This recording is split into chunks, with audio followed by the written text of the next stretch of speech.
ছোটবেলা থেকে বাবা মা চোখে দেখি নাই, পেটে খোদা তবু হাত পেতে আমি খাই নাই। লাথি উষ্টা কত পুলিশের বাড়ি, বাবা গো ব্যথা পাই কি দোষ আমারই। আমার ঘর বাড়ি নাই, আমি মাটিতে ঘুমাই। আমি কান্না করি না বন্যা হবে তাই। আমি চিৎকার করি, আমি চুপ করে থাকি। আমার দুঃখ তবু দাঁত বের করে হাসি। লোকে বলে ছাগল, কেউ বলে পাগল, সব শালাই হারামখোর, আমার কি দোষ?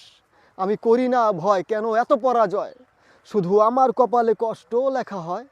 আমি দিন আনি দিন খাই, পাতিলাতে ভাত নাই। বড় হইয়া বুঝতাছি জীবনের ঠেলা ভাই। দিন নাই রাত নাই, কষ্ট কি বুঝি নাই। পরিবার ভাবে আমি কলঙ্ক দুনিয়ায়। পরিবার ভাবে আমি কলঙ্ক দুনিয়ায়। যারা আমার মতো গরিব, মধ্যবিত্ত, তারা এই কথাগুলা পয়েন্টে পয়েন্টে বুঝবেন। আর ভিডিওটা ভালো লাগলে অবশ্যই সাবস্ক্রাইব করবেন, লাইক করেন। আর এই ধরনের ভিডিও দেখতে চাইলে কমেন্ট করে বলুন। আজকে এই পর্যন্তই। আল্লাহ হাফেজ, বাই বাই।